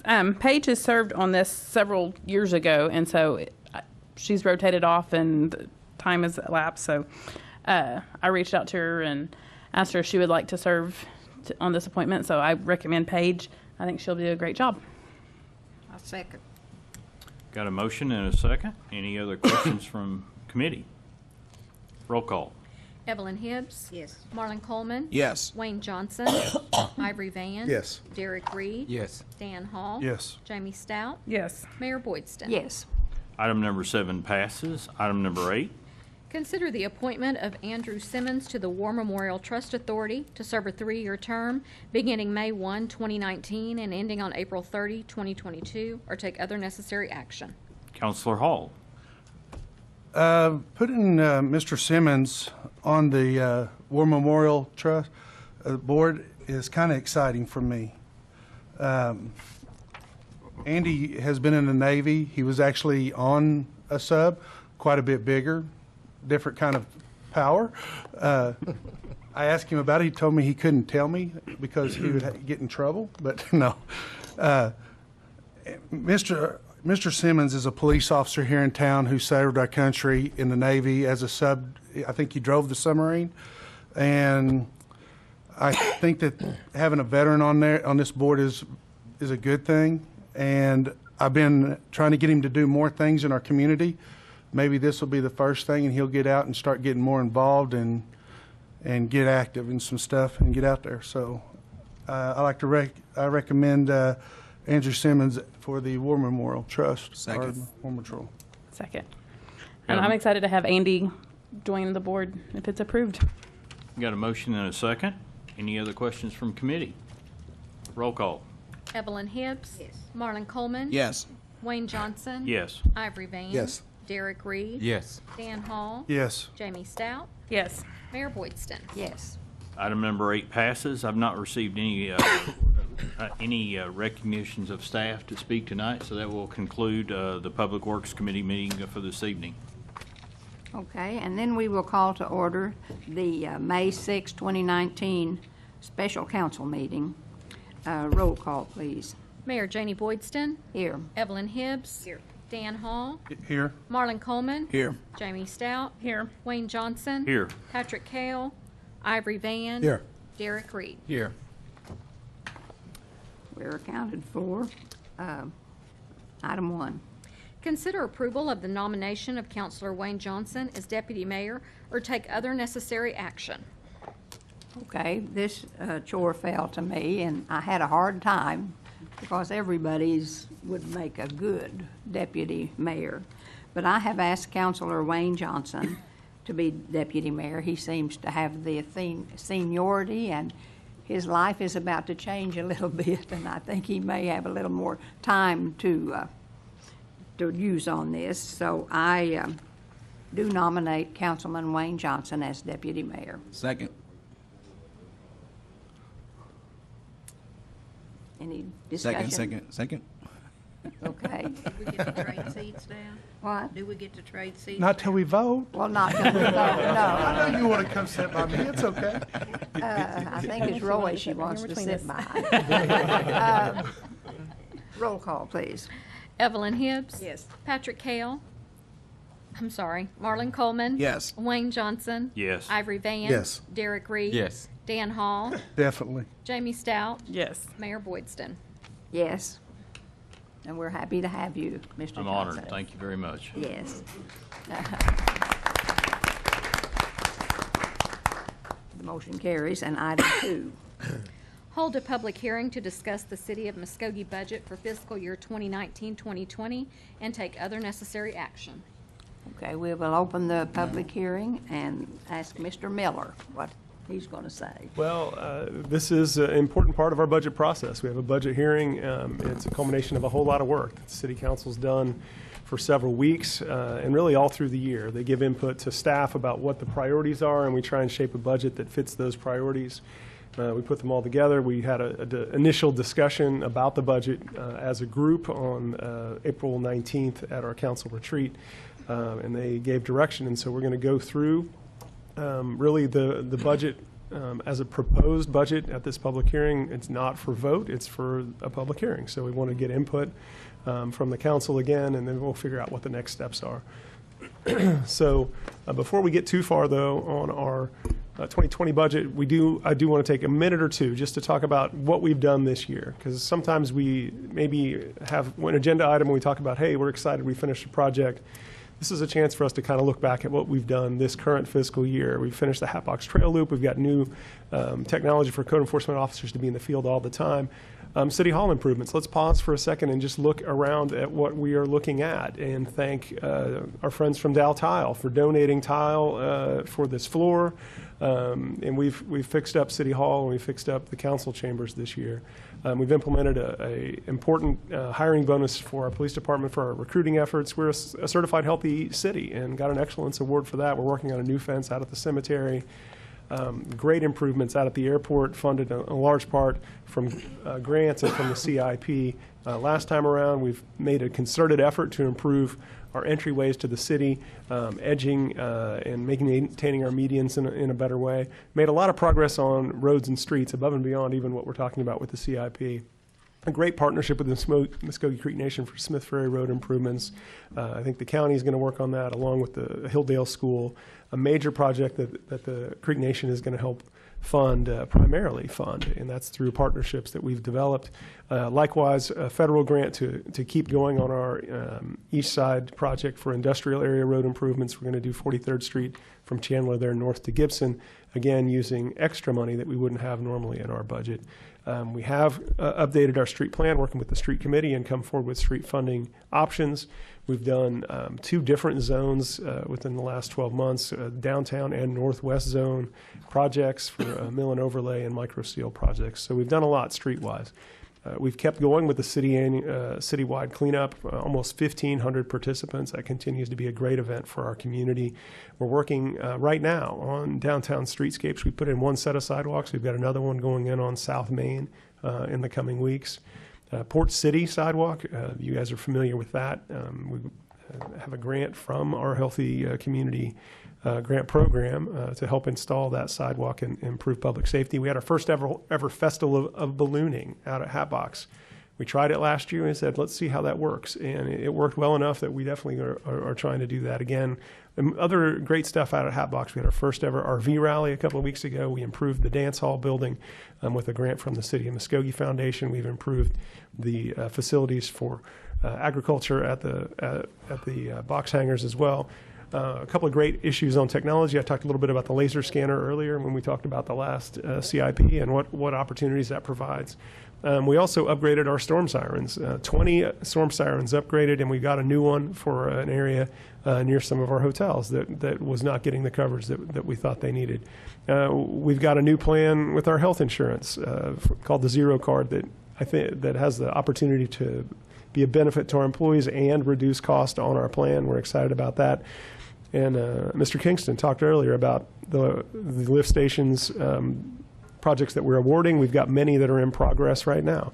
And so we sometimes lose track of all the things that we're doing currently to make our city a better place. And so this budget is a document focused on the future. How do we make the city better next year? So when we look at it, we look at where our money is and where it comes from. And you can see sales tax is the huge source of revenue. Water, sewer, and trash collections are primarily the rest of it. We don't, without those things, we don't have much of a general fund. So here's how we allocate that, primarily to public safety. And then the Public Works Department has two chunks that are big. The Public Works, which is everything except water and sewer, and then utilities, which is, the water and sewer, and I think maybe the sanitation's in there as well. General government is a big chunk, but that's largely where a lot of our general fund comes in, and then it goes right back out. So our economic development budget comes into general government and then goes to its own economic development budget. The funding that we give, more than almost $600,000 from our budget that goes to the 911 center, goes through general government. So that's why that's kind of a big chunk. So the budget principles that we put together, we want to do this every year. Remember, we're going to spend less than we take in. We'll take the leftover money and we'll use those for mid-year projects, not for operations. That's our special project fund. That's in our budget for the first time this year, and we'll talk about that when we get to it. We're going to prioritize strategic initiatives, monitor headcount, try and keep good surprises on the horizon, and keep our operational expenses flat. So as we go through the budget, we'll talk about keeping the operational expenses flat. This is what that looks like. We've had some major cuts in our expenditures to try and make sure we stay in budget, because for several years we were overspending the amount of current year revenue that was coming in. So we're excited about doing that. Our FY18 year that's passed and been audited, we were able to succeed in that. We're going to do that in 19 as well. Here's what our general fund looks like, and as you look in your packets, I put page numbers on the slide so you can follow along in both if you care to, but page 12 and 13 is kind of a home page for all of our funds, just the basic baseline document. So that's what our general fund looks like this year. We have assumptions that went into making that general fund. We assumed that sales tax next year was going to be like sales tax this year, which would be an increase of about 1%. We are projecting use tax to be flat because we had good surprises this year. We don't want to necessarily want those to go through the roof, but we are going to budget more money for that, so that's good news. Water and sewer rates are dedicated to our Muskogee Municipal Authority for capital improvements, as the council suggested in years past. Our fines and fees revenue is a little bit lower, so we accounted for that. And we did have conservative projections on other revenues. So on page 16 and 17, you can see the expenses and the revenues for general fund. Some of the things that affected our expense are the jail bill is going to be a little lower this year. Our municipal judges are doing a good job helping work with the community on that. Our wayfinding project is complete. We don't have to budget for that anymore. We're lowering employee numbers. Our 911 expenses, though, are projected to be up about $10,000. We've talked in here and at the council retreat about how we had an insurance premium where we were able to roll back what we were collecting for our health insurance for 2 straight years, which is a huge success, but we're going to have to go back to our 2017 numbers. That's going to cost us a little bit of money, but it's still good news for the last 2 years. And we did fund some raises for employees this year because that's a strategic initiative, and we did have a workers' comp insurance increase that we had to pay for. As we move through the book, you get to page 17, you'll see one of the successes that I want to highlight. Some staff changes, including some work by Mike Stewart, who's retired, but he did this before he left. Jean Kingston and her staff, several others. Donnie Wembley worked with OG&E to change how we receive our free service through our franchise agreement with OG&E. That, combined with a few other things, are going to save us more than $140,000 a year, not just this year, but other years moving forward. We've changed out a lot of our lights to LED, and that's going to save us money. And we're going to look at solar opportunities, because when we have an opportunity to invest $1 and save $1, money every year moving forward, we want to look at that. So that's part of what we look at in the budget. When we did have new money or additional money, we put it in these areas in the budget. More money for streets, more general fund money for streets than we've had in several years, more for city beautification, more for a proactive facilities budget and for energy savings, more money for water and sewer infrastructure, more money for public image and employee wages. Again, strategic initiatives identified by the council through our retreat. There are a few other things that we wanted to fund and were able to fund in this budget as well. We continued the matching grant fund for the second year in a row. That allows us to try and take a city dollar and get a state or a federal dollar to stretch our money further. Housing is a priority, and so we have a special grant match for that through a state program. We're trying to receive money, and we funded retirement reserves, which helps us when, as you might expect, when an employee retires and they may have some leave balances that we need to pay out. It doesn't disrupt the budget. We have some new items as well, or some slightly different items. So we have a new tourism event emphasis. We'll cover that a little later. We have more money for the Economic Development Fund. That's been a big issue. More funding for public information. Police have a couple of things that are their priorities for vehicles and an athletic program. We've talked about energy savings. And the Muskogee Redevelopment Authority has a budget this year related to the Civic Center. So we'll go through some of these. Again, we're going to go through the kind of the book in order. And we're going to point out things that are different because our operational budgets we're keeping relatively flat. So one that's not flat is public information, an initiative that you guys suggested. And so that's in for $100,000. That's on page 44. On page 65, you'll see the police athletics program. We'll put about $26,000 into that. It's something that Chief Teehee believes in very strongly. He told me from day one that he thinks this is the most important community policing initiative that he's been around, and we've had it before, and he thinks bringing it back will be very effective. I think that this is the level he requested to fund it, and I think it's worth us doing and putting that back into practice for our community policing initiatives. Civic Center on page 92, as we get into some of our other funds. Dan Hall, Councilor Hall, you alluded to this a little bit earlier. We had just a couple of goals this year, and the number one goal was to stay in budget. This is the first year that the city has operated the Civic Center, the first full fiscal year, and we hadn't stayed in budget in that department with our outside contractor ever, and so we're excited that we were able to do that. We're also excited we were able to increase usage by about any metric. We've more than doubled usage for rentals and any other metric of usage. So that being said, we're able to reduce the general fund request from last year for the Civic Center. And we also are still going to request economic development funds, as we did last year, to be put in the Muskogee Redevelopment Authority for events. So if we have, a boxing match or something like that, that gives us kind of seed money for that. That saves us about $115,000 over when we had our outside contractors doing that. Page 94, as we go through the book, is related to our tourism events. Last year, when we did the Balloon Festival, our parks group did that. They had a lot of assistance, certainly from, I think, the chamber and everyone involved with tourism, but the staff was the same people that are running the parks, which is really a busy job in June, July, and August when they were planning and putting it on. So as we look to have more events at Hatbox, we're going to have somebody that can help really do that as their main job. But the rest of that budget is mainly for marketing and event expenses. And so that's that budget. Hatbox Sports, another success story. We saved more than $200,000 versus when we had a contractor doing it. We're keeping the budget flat there, about the same amount of money for general fund as we've requested before. That's on page 96. Let's move into our other funds, police and capital outlay fund. They have, there's dedicated sales tax for police. They want to use it for replacing some vehicles. And you guys may recall, maybe just about 2 years ago, we were talking about how we had vehicles that were 2003 models and not super great to drive, especially for some of the things that police officers have to do. With this program, we'll be able to get all of our vehicles 2014 or newer, upgrade our K9 units, and also upgrade some radios that are in the vehicles that need to be replaced anyway. So we kind of get 2 for 1 as we go there. This is a dedicated fund. It has to be used for police equipment, and we think this is a good use of that fund.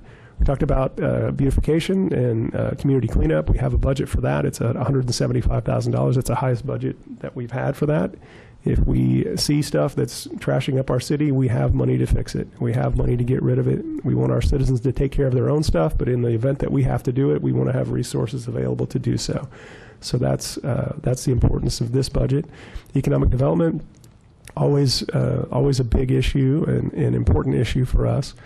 The port is our industrial recruitment and retention partner, and so they've reduced their budget request this year. And that's enabled us to basically add money to the restricted economic development account. And so when we bring the budget forward, we'll ask for a modification. The last few years, we've been using about $300,000 a year to go into our dedicated economic development opportunity fund. And this year, we're proposing to make that $400,000. So that will require an amendment of our policy or of our ordinance when we do that. But we do feel it's important to increase that. Right now, we do use a lot of that set-aside money to pay debt service on our current projects, so Three Corners and Urban Renewal. But we feel like those are success opportunities there. So that's our economic development budget. I do need to talk. There's a couple other things I do want to talk about. Main Street, Muskogee is on this list. The money we talked about for events for the Civic Center. And I know we've talked, some of you have asked if we have money in for a retail consultant. That is in this economic development budget. It is not dedicated to any particular retail development consultant, but it is something that we've done in the past, and we put the same amount of money in there. But that any contract with an outside service would be approved by this body, regardless of the budget. Hotel motel tax. We've talked a lot about that today, but here's where we anticipate the money going this year. The tourism contract, which we've discussed at length today, is about $600,000. That's what it was this current year. Again, the same flat budget. Three Rivers, Hall of Fame, and Batfish, all the same as last year. Balloon Festival, actually a little bit less than we appropriated for last year because it was a success. It made money. It had revenue. And so that's part of what we were excited about the Balloon Festival. The Roxy is here in the hotel motel tax. This money can only be spent on tourism and tourism-related activities. And so this can go here. It can go somewhere else, but it's important. That's their operational budget, and it is flat from the last 2 or 3 years. And new events, that's what we were talking about when we talked about the Hatbox Field enterprise budget, where there's the new employee and there is marketing and event expense. So real quickly, you guys are aware we have a grant in the grant stage with the City of Muskogee Foundation to add even more buildings out there that will really complete a great complex out there that will let us host more events, which is why, like RV rallies and like a Jeep Jam that is coming up this fall, us being able to have somebody out there to help operate those buildings and recruit events for those buildings at Hatbox is an important part of our tourism budget. Special Projects Fund is on page 132. It is the first year that we've had it in the budget because we created it this past year with our reserve policy. The reserve policy said we're going to put 25% of the previous year's carryover into a special projects fund. We're going to save the rest into our reserve until we get up to 30%. So last year that was $571,000. We know there's going to be some money in the special project fund next year, but we won't know till November or December what that is. But we're excited that we've got that reserve policy in place. MMA, $2.1 million in new money set aside for capital projects and equipment. A very big deal. We didn't used to have the money to do this. That's why that last CIP had a sales tax to pay for it. And now we have the money. And not only that, we have money to do things that we've been kind of putting off. So we've got $250,000 assigned for contracts for water leaks to try and get caught up.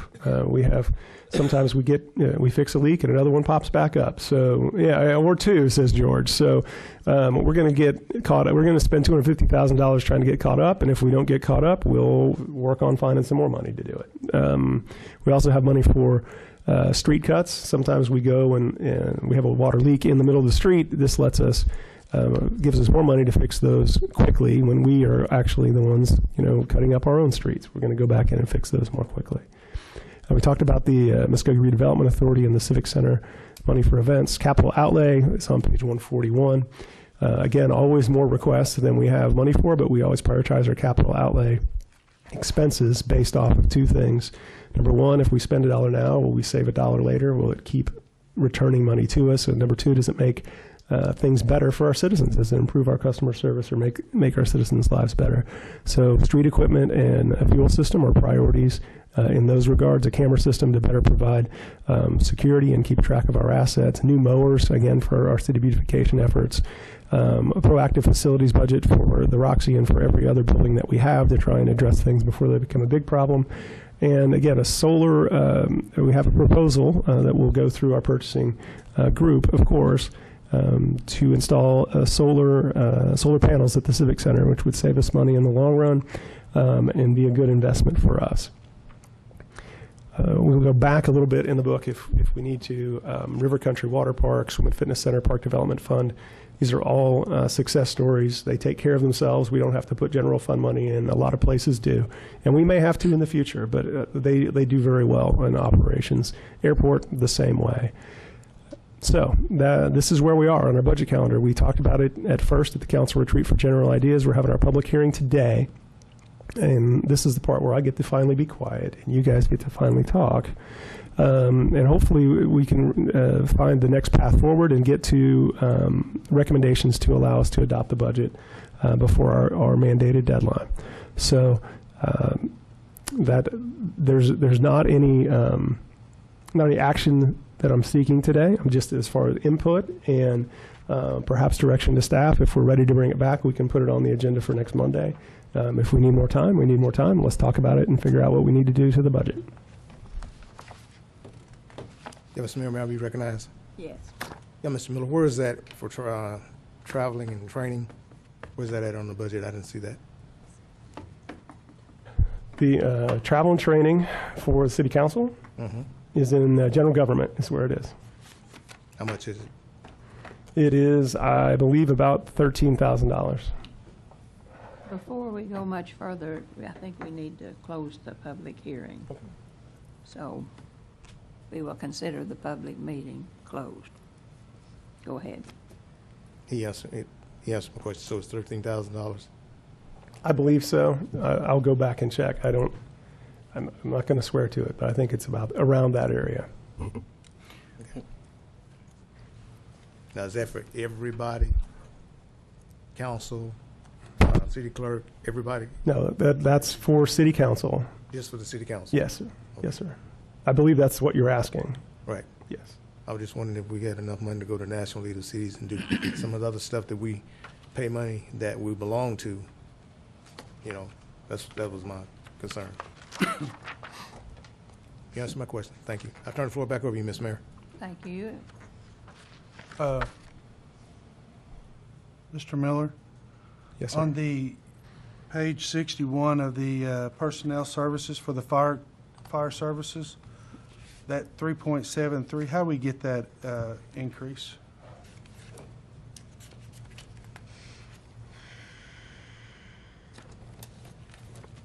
Are we cutting something? Are we moving something? What's happening there? Okay, let me, so we have, so on page 61, you're referring to public safety fire department budget. That is for the, with 2 employees. So basically we have 2 employees. We have an AFSCME employee and a general employee. And that is what it looks like their raises may have averaged out to. I can go back and find more specifics for you. Okay. I was just trying to figure out what we were doing there and how we got that, the percent change of 3.73. Yeah, because it looked like it decreased, it decreases it for 2020 rather than an increase. Yeah. We dropped it almost 50,000. From the estimated actual. Yeah, proposed. Right. So when the percent is comparing the budget column to the proposed column of 2019 budget and then 2020 budget. And Ms. Kingston and I don't know if you know off the top of your head, Gene, we can definitely look into that and have a better understanding for you. Okay, I'd appreciate that. Yes.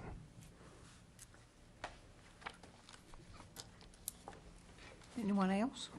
I know the council travel came up at our council retreat. And what I would propose is that we review that. I would ask staff to look into taking that budget and proportioning that out to each individual council. Some of us don't use it, some of us do use it, but it would be proportioned out for each council and then us that don't use it could proportion part of that out to other council that do use it. We haven't used it entirely in the past, but it could be that some council would use the entire budget where others couldn't go. What I would like to see is where more of us could go to OML, which is a close, not very expensive, but if all of us chose to go to, you know, the regionals conferences, budget would not support that. And I don't see increasing it substantially, but we may want to increase it to however the city manager would want to see how we could break that budget up. Maybe it would increase to, you know, 15,000, or however it would proportion it up to divide it up into 9 portions. But it could be that I want to go to the national conference and I'm going, okay, I would like to go to the national conference and I've got this much set aside, and Dan, would you give me your portion, and Sure. Derek, would you give me your portion, where I can make sure and have enough portions where I can go to the national conference. But it would be where one person wouldn't consume everything, but it would also be that we would make sure and stay within the budgets. But we need to look that we are somewhere within the guidelines there. I don't think that's something that we need to put on the city manager, that they set guidelines for the council. I think the council needs to set guidelines that we're going to live within. And I think that's something that we need to live within our budget.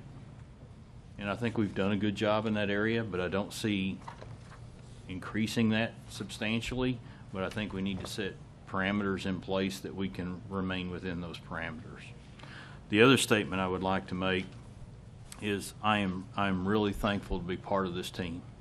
I'm thankful for every one of the city councils, and I'm thankful for the directors, the managers, the employees of this city, that over the last 2 years that we've been under budget.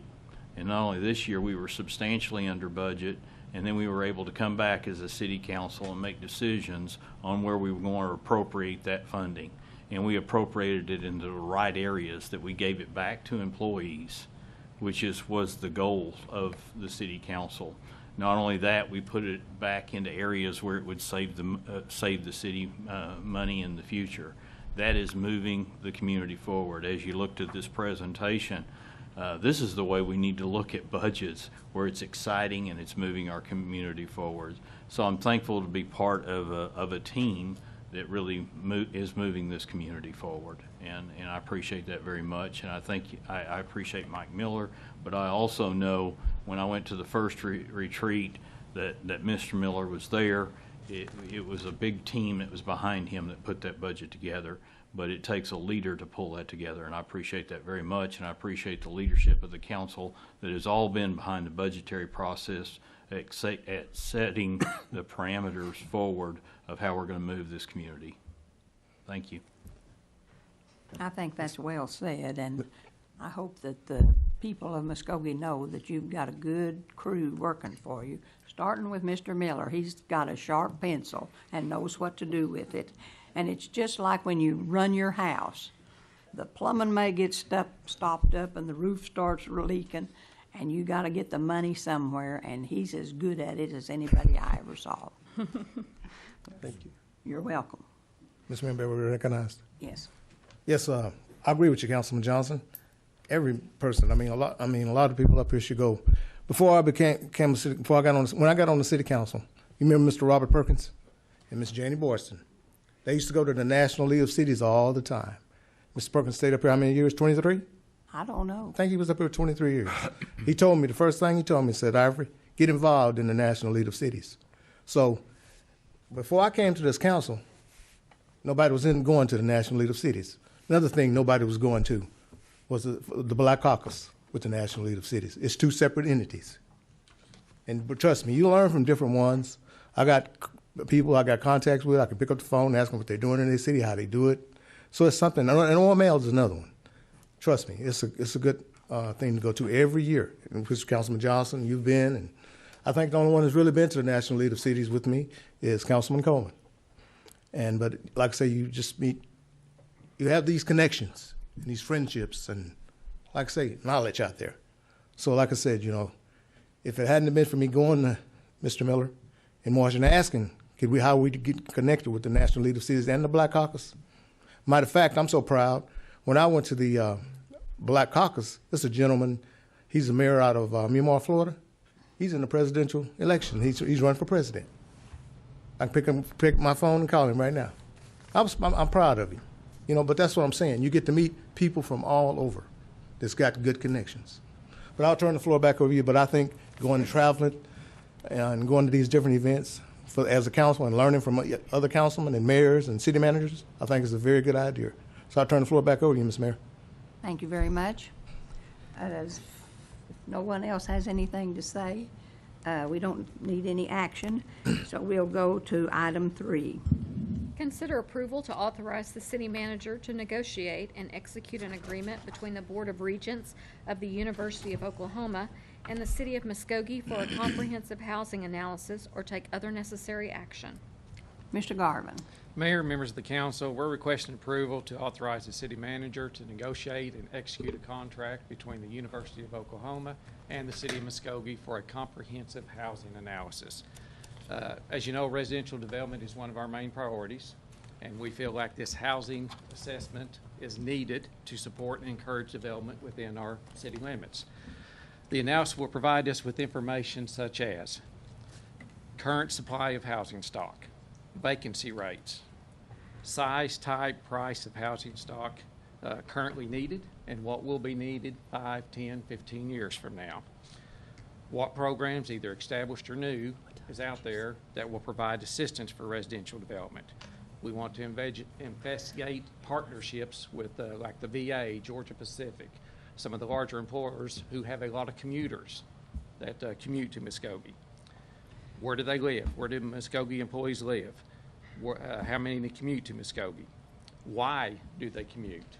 Is it because of lack of housing stock? Is it price, school system, location? What is the reason?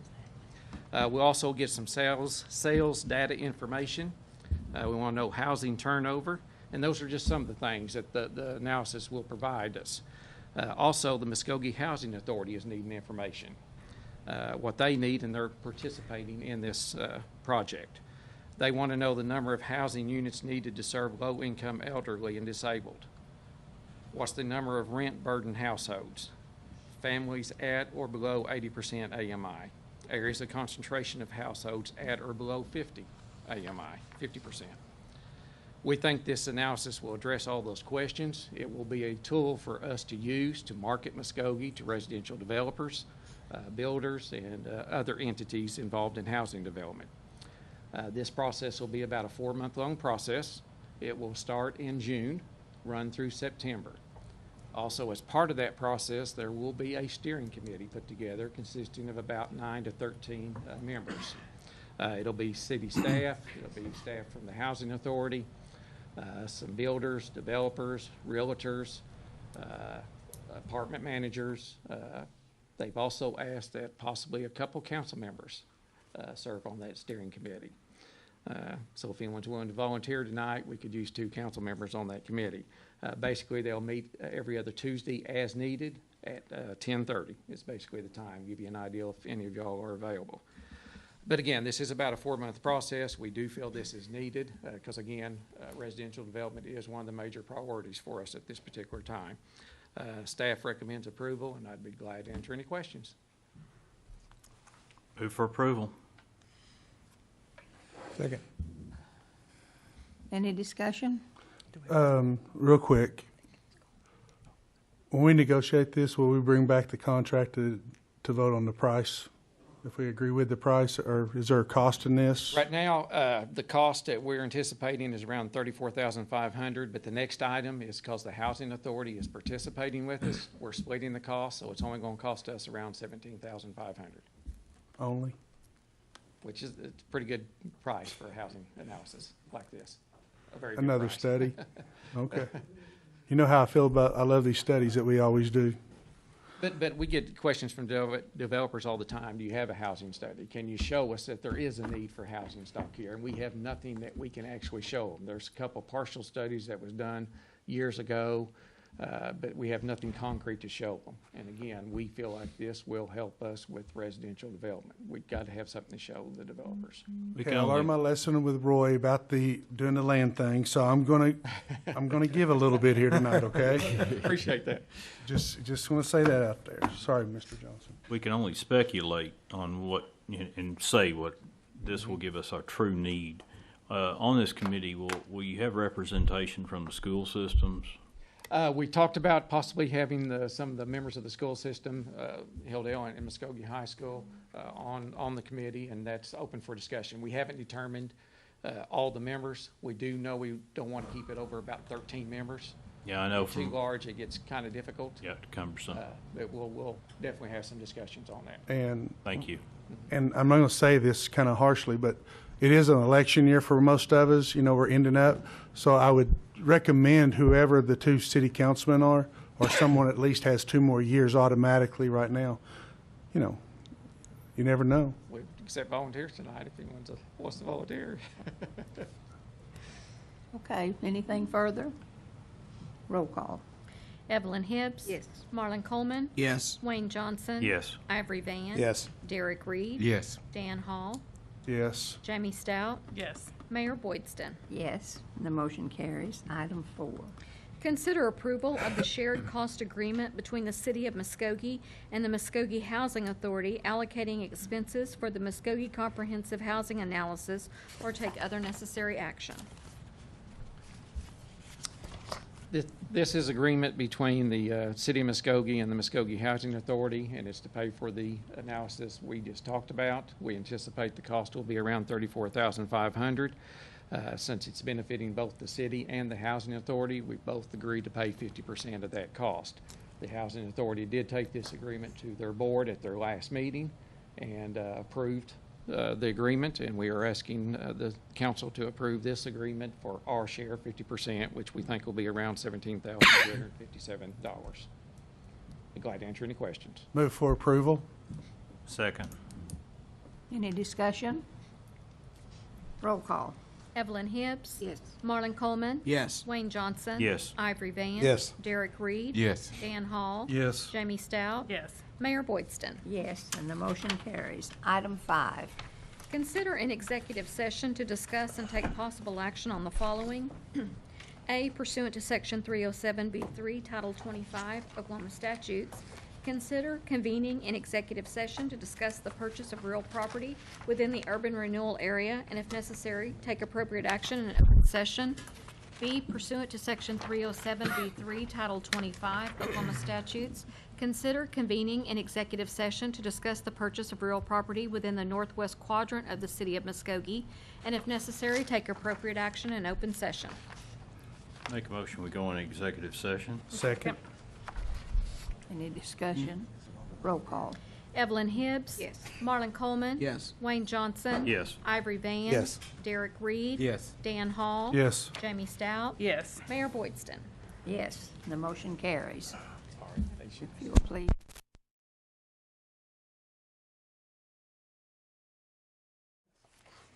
Roll call. Mayor Janie Boydston. Here. Evelyn Hibbs. Here. Dan Hall. Here. Marlon Coleman. Here. Jamie Stout. Here. Wayne Johnson. Here. Patrick Kale. Ivory Van. Here. Derek Reed. Here. Mr. Tucker? Thank you, Mayor. Under item 5A, pursuant to Section 307B3, Title 25, Oklahoma statutes, the City Council did convene an executive session to discuss the purchase of real property within the urban renewal area. After being briefed by staff, I believe an appropriate motion under that item would be to authorize the city manager to transfer an amount not to exceed $210,000 from the Economic Development Fund to the Urban Renewal Authority for the purpose of purchase of additional property in the project area, subject to approval of the Urban Renewal Authority. So move. Second. Any discussion? Roll call. Evelyn Hibbs. Yes. Marlon Coleman. Yes. Wayne Johnson. Yes. Ivory Van. Yes. Derek Reed. Yes. Dan Hall. Yes. Jamie Stout. Yes. Mayor Boydston. Yes, and the motion carries.